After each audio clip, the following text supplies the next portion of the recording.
राधे राधे। राधा रानी की कृपा आप सब पर बनी रहे। ओम नमो भगवते वासुदेवाय नमः। आज हम माघ मास का 7वां अध्याय सुनेंगे, तो चलिए हम अध्याय शुरू करते हैं।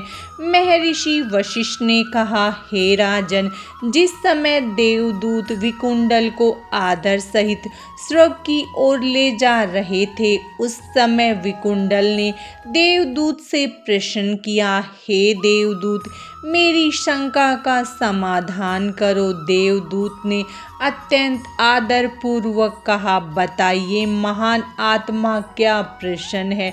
विकुंडल ने कहा, मेरी समझ में नहीं आता।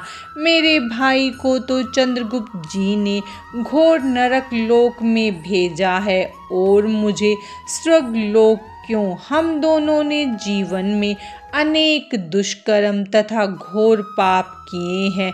मैंने भी अनेक घोर पाप किए हैं तथा वास्तव में मैं भी अपने भाई के समान घोर नरक का हकदार था। देवदूत ने आदर सहित कहा, हे पुण्य आत्मा, इस तथ्य में शंका नहीं है कि आपने अपने भाई के समान अनेक पाप कृत्य किए, परंतु साधारण पुण्य से भी मनुष्य की मृत्यु के पश्चात कर्म फल परिवर्तित हो जाते हैं। ऐसा ही आपके साथ हुआ है तथा आप स्वर्ग के सम्मानित अतिथि हो गए हैं। निसंदेह आपने जीवन प्रत्यन अनेक पाप कर्म तथा अत्याचार किए हैं, परंतु आपने जीवन का अंतिम समय पिता के मित्र सहस्मित्र के पुत्र सुमित्र के साथ बिताया है, जिसका जीवन ऋषि तुल्य था। वह यमुना के तट के निकट आश्रम में रहता था, वेद पाठ करता था तथा उसकी पवित्र ध्वनि आपके कानों में पड़ती थी। आपने उसकी निकटता में 2 बार माघ स्नान किया, जिस कारण आपके समस्त पाप नष्ट हो गए हैं तथा स्वर्गलोक के हकदार बन गए हैं।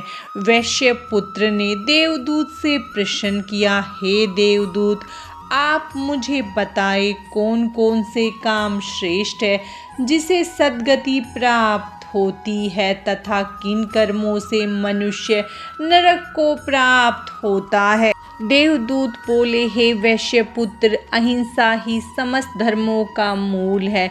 मांसाहारी नाना प्रकार की पशु योनियों का सेवन करते हैं, इसीलिए ऐसे मनुष्य नरक को प्राप्त होते हैं। हिंसा करने वाले व्यक्ति के वेद पाठ, दान, तप, यक्ष आदि व्यर्थ हो जाते हैं। ऐसा मनुष्य सद्गति प्राप्त नहीं करता। इसीलिए मनुष्यों को चाहिए कि वह जीवों पर दया करे, माघ स्नान, व्रत, तप, जप तथा यथाशक्ति योग्य दान करे, जिससे वह मृत्यु के पश्चात सद्गति को प्राप्त करके जन्म मरण के योनि चक्रों से छुटकारा प्राप्त कर सके। माघ मास का 7वां अध्याय समाप्तम। भगवान श्री हरि विष्णु और माता लक्ष्मी की कृपा आप सब पर सदा बनी रहे।